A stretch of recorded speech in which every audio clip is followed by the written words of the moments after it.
అన్న నమస్తేనే. నమస్తే. త్వరలోనే స్థానిక ఎన్నికలు రాబోతా ఉన్నాయి. 42% రిజర్వేషన్లు అమలు చేస్తా అన్న కాంగ్రెస్ ప్రభుత్వం దాని కార్యాచరణ ఏ విధంగా ఉండబోతుంది అనుకుంటున్నారు మీరు? మరి ఇప్పుడు 42% రిజర్వేషన్ అమలు చేస్తున్న ముఖ్యమంత్రి రేవంత్ రెడ్డి గారు కామారెడ్డి డిక్లరేషన్ని రాజ్యాంగబద్ధంగా ఏర్పాటు చేసి ఎలక్షన్ పెట్టమని మేము అడుగుతున్నాం.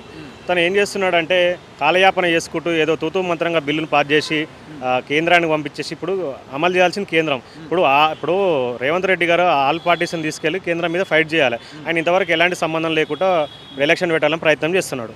అంటే మరి స్థానిక ఎన్నికల కోసమే ఈ రైతు బంధు అనేది ముందట పెట్టుకున్నాడు అని చెప్పుకోవచ్చా? మరి ఇప్పుడు అది యాక్చువల్ ఏంటంటే కేసీఆర్ గారు వేసినప్పుడేమో రైతు బంధు అది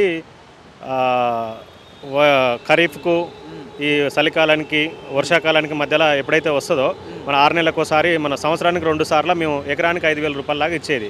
ఇప్పుడు ఈయన ఏం చేస్తుంటే ఓట్లకు నోట్లు ఇస్తున్నట్టు ఉంది. ఎందుకంటే ఓటుకు నోటు దొంగ కదా. ఇప్పుడు ఓట్లు వచ్చినప్పుడల్లా ఈయనకు రైతు బంధు గుర్తొస్తుంది. ఇప్పుడు 2023 స్థానిక ఎలక్షన్ జరిగిన ఆడికెళ్ళి ఇప్పటి వరకు 3 సార్లు ఎగనాకం ఎక్కిండు.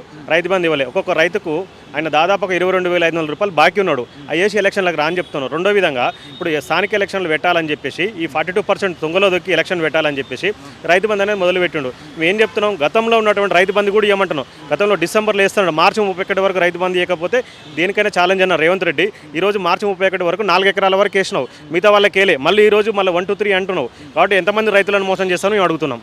అంటే ఈ ఎకరాలకు సంబంధం లేకుండా ఎన్ని ఎకరాలు ఉన్నా కూడా మేము డబ్బులు వేస్తామని చెప్పేసి కాంగ్రెస్ ప్రభుత్వం చెప్తా ఉందన్న. అంటే ఏమంటా ఉన్నారన్న ఊర్లలో ఎట్లా పడుతున్నాయి డబ్బులు?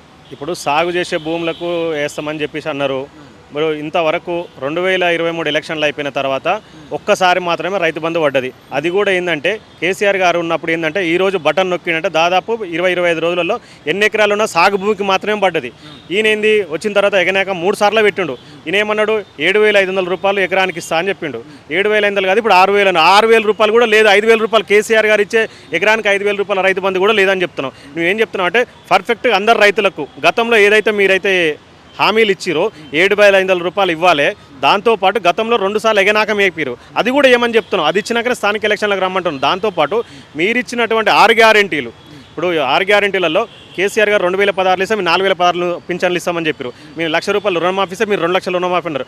అదేవిధంగా ఇప్పుడు 1,00,000 రూపాయలు తులం బంగారం అన్నారు, 1,00,000 రూపాయలు అన్నారు. ఇంతవరకు తులం బంగారం కూడా లేదు. వేలాది కుటుంబాల పెళ్లిళ్ళు అయిపోయినాయి. ఇవన్నీ ఉన్నాయి. మీరు ఇచ్చిన హామీలనే తుంగలో కొట్టు, మీరు ఇచ్చిన హామీలు క్లియర్ చేసి ఎలక్షన్లకు రమ్మని చెప్తున్నాం. అదేవిధంగా 42% బీసీలను మోసం చేస్తారు రేవంత్ రెడ్డి. ఖబర్దార్, తుంగలో దొక్కడానికి రెడీగా ఉన్నాం. ఈ బీసీలను మోసం చేసి ఎలక్షన్ గిట్ట పోతే మాత్రం రాబోయే రోజులలో గోరి కడతాం. అంటే ప్రభుత్వం ఇచ్చిన హామీలను ప్రశ్నిస్తున్నారని చెప్పేసి ఇలాంటి కమిషన్ల పేరుతో, కాళేశ్వరం కమిషన్ల పేరుతోటి అంటే ఇవన్నీ చేస్తున్నారని చెప్పుకోవచ్చానా? మీరు చెప్పిందే నిజం. ఎందుకంటే ఇప్పుడు ప్రభుత్వాన్ని ప్రశ్నిస్తున్నందుకే ఇప్పుడు జాతీయ హోదా ఇవ్వమని చెప్పేసి అడుగుతున్నాం. కాళేశ్వరం అంత పెద్ద ప్రాజెక్టు ఇంటర్నేషనల్ ఛానల్ వచ్చేసి మీరు చూసిరు, అన్ని ఛానల్లో మీరు చూసిరు వచ్చి దీనికి గతంలో ఉన్న కేంద్ర మంత్రులు గజానన్ షేకావత్ కానీ చాలామంది విదేశాలకు వెళ్ళొచ్చి కూడా కాళేశ్వరం శభాష్ అన్నారు. ఎందుకంటే ఇప్పుడు గతంలో 2014 కంటే ముందు ఎన్ని ఎకరాలు సాగైంది, 2014 తర్వాత ఎన్ని ఎకరాల కోట్లకు సాగైంది అని చెప్పేసి ఇవి తెలంగాణ జనాలు చూస్తూనే ఉన్నారు. అదేవిధంగా దాదాపు ఒక 14-15 జిల్లాలకు కాళేశ్వరం నీళ్ళు వచ్చేసి ఈరోజు ప్రతి ఎకరం దడుపుకుంటూ దేశానికి అన్నదాతలాగా తెలంగాణ రాష్ట్రం ఏర్పడ్డది. దేశానికి అన్నదాత తెలంగాణ రాష్ట్రం ఏర్పడ్డది. కాబట్టి రేవంత్ రెడ్డికి ఇవన్నీ నచ్చడం లేదు. కాబట్టి ఎత్తి పరిస్థితులలో వీళ్ళకు కాళేశ్వరం మీద వీళ్ళకు పేరు వచ్చింది. కాబట్టి దీని మీద ఎట్లయినా చేసి నోటీసులు ఇచ్చి కేసీఆర్ని బదనాం చేయాలి, కేటీఆర్ని బదనాం చేయాలి, కవితమ్మని బదనాం చేయాలని చెప్పేసి తప్పుడు కేసులు పెట్టుకుంటూ ప్రభుత్వం మీద మేము పోరాటం చేసినందుకు తప్పుడు కేసులు పెట్టుకుంటూ మా పని ఇవన్నీ రుద్దుతారని చెప్పేసి మీ సందర్భం తెలియజేసుకుంటున్నాం. ద్వారా ఓన్లీ కల్వకుంట్ల కుటుంబం వారి ఫామ్ హౌస్ల వరకే నీళ్లు వారినాయి తప్ప ఒక సామాన్య రైతుకు అనాపైసు పని కూడా జరగలేదని చెప్పేసి కాంగ్రెస్ వాళ్ళు చెప్తా ఉన్నారన్న. దీనికి ఏం చెప్తారన్న? ఈ మాట అన్న కాంగ్రెస్ నాయకులు చెప్పులతో కొడతారు. ఊర్లలోకి వస్తే 14 జిల్లాలల్లో మీరు కాళేశ్వరం నీళ్ళు ఎక్కడికి వెళ్ళి సూర్యాపేట వరకు వస్తున్నాయి కాళేశ్వరం నీళ్ళు. అదే కాళేశ్వరం నీళ్ళని మల్లన్న సాగర్ ద్వారా మూసిలోకి తెస్తానాడే. ఈ కాళేశ్వరం మన పుష్కరాలకు పోయి ఏ నీళ్ళలో మునిగినావు? ఆ కాళేశ్వరం లేకపోతే నీకు పుష్కరాలు అయ్యాయా? మేము ఏం చెప్తున్నాం, ఎట్టి పరిస్థితుల్లో అయినా బద్నాం చేసే ప్రోగ్రాం పెట్టుకున్నాడు.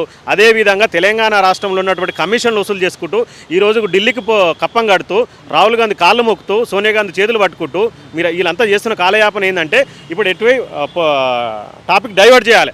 ఎట్టి పరిస్థితుల్లో 42% అడుతురు. ఈ తులం బంగారం అడుగుతారు, ఈ కొత్త పింఛన్లు అడుగుతారు. ఇంతవరకు కొత్త పింఛన్ లేదు ఊర్లల్లో. నీకు కనీసం 1 తారీఖు పింఛన్ వస్తలేదు, ఒక కనీసం తులం బంగారం లేదు, మేము సీఎం రిలీఫ్ ఫండ్ లేదు. ఊర్లల్లో అస్తవ్యసన అవుతున్నాయి. ఇప్పుడు విలేజ్లకు వస్తే రోడ్లు కానీ, మురికి కాలువలు కానీ, సర్పంచ్ వ్యవస్థ లేక మీరు ఏం చెప్పినా తొందర క్లియర్ చేసి ఎలక్షన్ పెట్టమంటున్నాం. ప్రజలు ఆందోళన చెందుతున్నారు. ఇవన్నీ దృష్టిలో పెట్టుకొని మీరు రేవంత్ రెడ్డి గారు 42% డిక్లేర్ చేసిన తర్వాతనే రాజ్యాంగబద్ధంగా డిక్లేర్ చేయాలి. కవితక్క గారు డిమాండ్ చేస్తుంది ఏంటంటే రాజ్యాంగబద్ధంగా దానికి ఒక జీవోలు తీసుకుని రాజ్యాంగబద్ధ డిక్లేర్ చేసి మీ ఎలక్షన్ పోమని చెప్తున్నాం. లేకపోతే ఖబర్దార్ రేవంత్ రెడ్డి వచ్చే నెల 17వ తారీఖున రైలు రోకో ఉన్నది. దాదాపు తెలంగాణ ప్రజలకి మీ సందర్భంగా తెలియజేస్తుందంటే అక్కగారు చెప్పినట్టు 15, 16, 17 మీరు ఎక్కడైనా బుక్ చేసుకున్నటువంటి రైళ్ళని రిజర్వేషన్లు క్యాన్సిల్ చేసుకోరు. ఎందుకంటే అక్కగారు పోరాటం కానీ మీరు మీకోసం చేస్తారు, బీసీ బిడ్డల కోసం చేస్తున్నారు. రాబోయే తరాలకు ఈ 42% రిజర్వేషన్ వల్ల విద్యా, ఉద్యోగ, రాజకీయాలలో మన బీసీ బిడ్డలు బాగుపడతారని చెప్పేసి ఈ సందర్భంగా తెలియజేసుకుంటున్నాం. స్థానిక ఎన్నికలు ఎలా ఉండబోతున్నాయి అన్న? ఇప్పుడు రాబోయే రోజుల్లో అంటే త్వరలోనే ఉండబోతా ఉన్నాయి కదా, ఏ పార్టీకి అనుకూలంగా ఉండే అవకాశం ఉందంట? మీరే చూస్తారు బ్రదర్. ఇప్పుడు రేవంత్ రెడ్డి గారి పాలన ఎలా ఉందో వాళ్ళ పార్టీలు వాళ్ళకే వర్తలేదు. ఒక్కొక్కరే ఇప్పుడు గతంలో చూసినట్టు రాజగోపాల్ రెడ్డి కానీ, పొన్నం ప్రభాకర్ కానీ, పొంగులేటి శ్రీనివాసరెడ్డి వీళ్ళకే తొలుతలేదు. కాబట్టి మేము మ్యాక్సిమం మేము అనుకుంటున్న విషయం ఏంటంటే దాదాపు 12,900 చిలుకున్నటువంటి గ్రామ పంచాయతీలలో దాదాపు 11,000 చిల్లర గెలుస్తామని మేము అనుకుంటున్నాం. 11,000 చిల్లర బరాబరి గెలుస్తాం. అది కేసీఆర్ గారు ముఖం చూసే గెలుస్తాం 100%. ఎందుకంటే కేసీఆర్ గారు లోన్ లేటు తెలంగాణ ప్రజలు రోజు కోరుకుంటున్నారు. కేసీఆర్ గారు ఉంటే బాగుండు, రైతు బంధు టైంకి వచ్చేది, కేసీఆర్ గారు ఉంటే బాగుండు, మనకు బీసీ బంధు వచ్చేది, కేసీఆర్ గారు ఉంటే బాగుండు, దళిత బంధు వచ్చేది, కేసీఆర్ గారు ఉంటే బాగుండు, మనకు కనీసం ₹1,00,000 చెక్ వచ్చేది. ఇవన్నీ గుర్తు చేసుకుంటారు. కాబట్టి ఏంటంటే ఇప్పుడు ఎగనాపం పెట్టగానే ఇప్పుడు చెడు జరుగుతున్నప్పుడు మంచి ఎవరిని కోరుకుంటారు? గత ప్రభుత్వాన్ని కోరుకుంటారు. మీరు ఎంతో చేస్తున్నారు. గత ప్రభుత్వం వచ్చినాక 3 నెలల లోపే 2 లక్షల రుణమాఫీ అన్నారు. దాదాపు 20 లక్షల మంది రెడీగా ఉన్నారు ఇక్కడ రుణమాఫీ కాలి వాళ్ళు. దాదాపు వాళ్ళు ఇప్పుడు ఇంకా ఇంట్రెస్ట్లు కట్టుకున్నారు రేవంత్ రెడ్డి. వాళ్ళకు కూడా రుణమాఫీ ఉందో దాన్ని క్లియర్ చేసిన తర్వాతనే దాని మీద మెమరాండం ఇవ్వాలి. మీరు ఖచ్చితంగా దీని మీద ఏం చేస్తారు అని చెప్పి చేసిన తర్వాతనే మీరు ఇచ్చినటువంటి హామీలు పూర్తి చేసిన తర్వాతనే ఎలక్షన్లకు రావాలి. 42% డిక్లేర్ చేసిన తర్వాత ఎలక్షన్లకు రావాలి. ఎందుకంటే మా బీసీలను మోసం చేస్తే మాత్రం పాతరేస్తాం రేవంత్ రెడ్డి అని చెప్తున్నాం. కాంగ్రెస్ పార్టీలో వాళ్ళకే సక్కాలి అని చెప్పేసి మీరు మాట్లాడుతూ ఉన్నారు. బీఆర్ఎస్ పార్టీలో మరి సఖ్యత ఉందన్న నాయకులకి? 100% సఖ్యాగా ఉన్నది. ఎవరు సఖ్యాగా లేదండి. ఇప్పుడు మాకు నాయకులు ఏదాలంటే పిలుపులు ఇచ్చినా కూడా మేము ప్రోగ్రామ్ పిలుపునిచ్చినాం, అన్ని సక్సెస్ చేసుకుంటున్నాం. మన కేసీఆర్ గారు మీరు కాళేశ్వరం మీద నోటీసులు ఇస్తే ఎంతమంది వచ్చారో మాకు సఖ్యత ఉందా లేదా మీరు మననే చూసారు. ఎందుకంటే మా దెబ్బకు ఎట్లుంటుందో కేసీఆర్ గారు ఇట్లా బయటకు వెళ్తున్నారంటేనే ఎట్లుంటుంది, రాబోయే రోజులలో కూడా అసెంబ్లీలో కూడా ఎలా ఉంటుందో తెలుస్తుంది. పార్టీలో వర్గపోరు నడుస్తుందని చెప్పేసి కొన్ని వార్తలు బాగా వినిపిస్తున్నాయి. మరి దీనికి ఏం చెప్తాను? అది ఫేక్ ప్రచారం, అది డంబాచారం, ఫేక్ ప్రచారం, గ్లోబల్స్ ప్రచారం. ఇది కాంగ్రెస్ వాళ్ళు చేస్తున్న ప్రచారమే. ఎందుకంటే ఏదేమైనా కూడా కేసీఆర్ కుటుంబం కలిసే ఉంటారు. మీ రేవంత్ రెడ్డి మీద నిలదీస్తారు కాబట్టి మాకు పెట్టాలని చెప్పేసి ఏదో మీరు ఆనందం పొందాలని చెప్పేసి చేస్తారు తప్ప ఇలా అట్లాంటిది ఏం లేదు. సంతోషంగా ఉన్నారు. ప్రజల కోసమే పోరాడతారు, ప్రజల తరపునే పోరాడతారు. ఇది ప్రజాప్రభుత్వమా లేకపోతే ప్రజాపాలన ఏదో మీరు చెప్పాలి ఫస్ట్. ఎందుకంటే గతంలో ప్రజాపాలన లేదన్నారు కదా, అది ప్రజల ప్రభుత్వం నడిచింది. మీది అగ్ర కులాల రాజసమిత లేకపోతే ఏందో మీరు చెప్పాలి. ఏంటంటే కాంగ్రెస్ పార్టీ అంటే అగ్రకులాలు అనేది ఒక పేరు విధం అవుతుంది. మీరు బీసీలకు అన్యాయం చేస్తారు కాబట్టి మీరు బీసీలకు న్యాయం చేసినాకనే మీరు ఎలక్షన్లకు పోవాలి.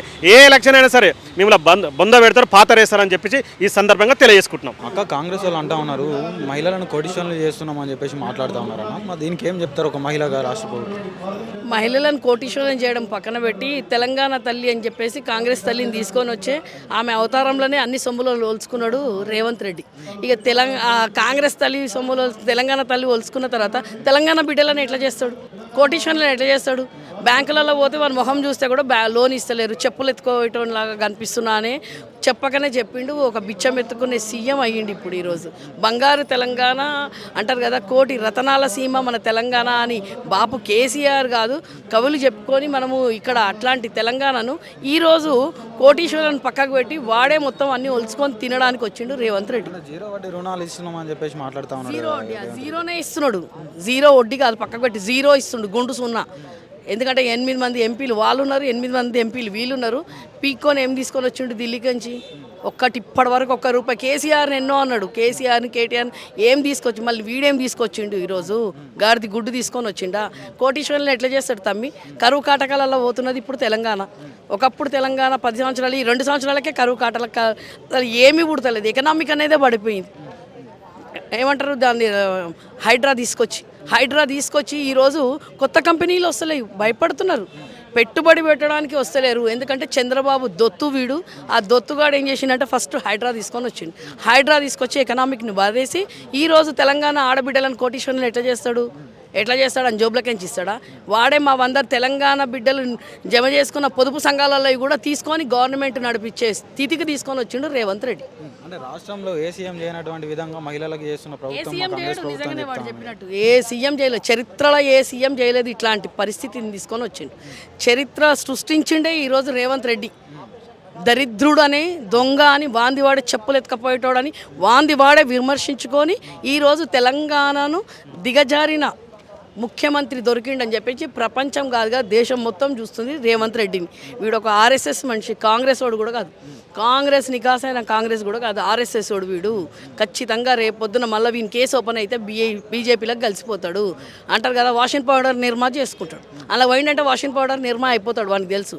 కాబట్టి ఎంతకైతే అంత దోసుకొని పోవడానికి వచ్చిండు రేవంత్ రెడ్డి. అంటే ఇప్పుడు అమలు చేసిన పథకాలలో అన్ని మహిళల కోసమే చేసినామని చెప్పేసి మాట్లాడుతూ చేసిండు మహిళల కోసం కొట్టుకొని తిరగడానికి ఒక బస్సు ఒకటి పెట్టిండు. కొట్టుకుంటున్నారు, తిట్టుకుంటున్నారు, లేచిపోయేటోళ్ళు లేచిపోతారు, ఇడిచేటోళ్ళని ఇడిచేస్తారు, మగోళ్ళు బాధలు పడతారు, బస్సు ఎక్కడానికి భయపడతారు. గదొక్కటి చేసిండు రేవంత్ రెడ్డి. అది కూడా అప్పుల కుప్పలో, అది కూడా టికెట్లు పెంచిండు, ఆర్టీసీలో టికెట్లు పెంచిండు. దాని మీద కూడా మొన్న ధర్నా చేసినాం. మహిళలను నిలబడకుండా చేసిండు రేవంత్ రెడ్డి. మొన్న కూడా అది కేటీఆర్ అన్న కోసం అని చెప్పి ఛాయ్ తాగుదామని పోయినాం. ఆడికి పోతే నీలోఫర్ దగ్గర పోతే ఆడ కూడా నిలబడకుండా తరిమి కొడుతున్నాడు. అంటే ఇందిరమ్మ రాజ్యం ఇదేనా రేవంత్ రెడ్డి అని అడుగుతున్నాము. అది రేవంత్ రెడ్డి. తులం బంగారం అన్నాడు, తులం బంగారం అమలు చేయలేదు. తులం బంగారం మనకు తెలంగాణ ఆడబిడ్డలకి 7 సుందరి మనలకి ఇచ్చిండు 30 తులాల బంగారం. సుందరి మనలు వచ్చిరు కదా, అవిటికి ఇచ్చిండు. అవిటికి ఇచ్చి 250 కోట్లు ఖర్చు పెట్టినా అన్నాడు. ఆ మేరీ అనేది పోయి అక్కడ పోయి పెట్టింది. అంటారు కదా వ్యభిచారం చేసిండు రేవంత్ రెడ్డి. ఇక్కడ వ్యభిచారులను చూసినట్టు చూస్తున్నారు మమ్మల్ని అని చెప్పకనే చెప్పి రేవంత్ రెడ్డి మీద ఇప్పుడు అక్కడ కేసు పెడతారు. ఇక్కడ నుంచి ఈడ్చుకుంటూ తీసుకొని పోతారు. మనకి ఇయ్యడు, తెలంగాణ బిడ్డలకి ఇయ్యడము.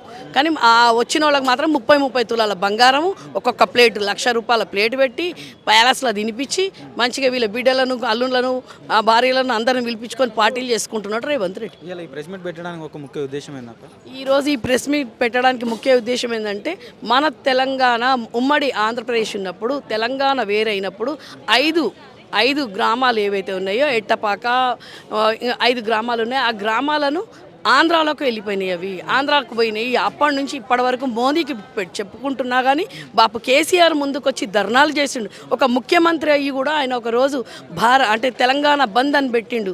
అయినా వినిపించుకుంటలేడు మోదీ.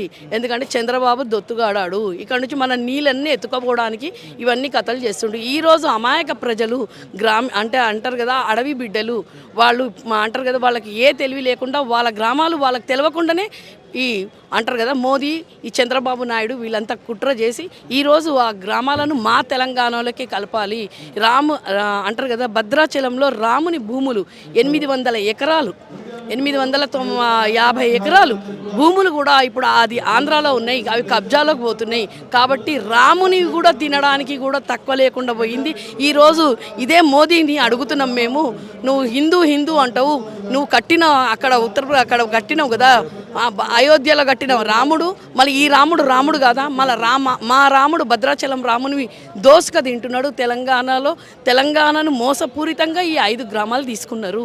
ఇది మళ్ళీ మాకు 25th రోజు ఇదే నెలలో ఛత్తీస్గఢ్, తెలంగాణ, ఆంధ్ర, కర్ణాటక ఇంకో స్టేట్ ఉన్నది, వాళ్ళ ముఖ్యమంత్రులతో మీటింగ్ ఉన్నది. మోదీ ఖబర్దార్ రేవంత్ రెడ్డి కనీసం ఇదన్నా చేసుకొని కొంచెం రామునికి పాపాలని పోతాయి నీవి, ఈ గ్రామాలు మనకు తెచ్చేటట్టు మాట్లాడు. కనీసం మాట్లాడకపోతే తెలంగాణ బిడ్డలకు మొహం కూడా చూపించుకోలేని పరిస్థితి తీసుకొని రాకు రేవంత్ రెడ్డి. అంటే ఈ 5 మండలాల ప్రజలు ఎలాంటి ఆవేదనకు గురవుతున్నారు? చాలా వాళ్ళకు అక్కడ అటు తెలంగాణ కాకుండా అటు ఆంధ్ర కాకుండా మన తెలంగాణ పిల్లలు ఆంధ్రాలో పోయి చదువుకుంటున్నారు. రేపొద్దున ఉద్యోగాలు ఎట్లొస్తాయి వాళ్ళకు? రేపొద్దున వాళ్ళకు అసలు అక్కడ ఏందంటే పిల్లలు నడుచుకుంటూ పోయి ఆ ఆనకట్టలు అవన్నీ నడుచుకుంటూ పోయి పోలేకపోతున్నారు.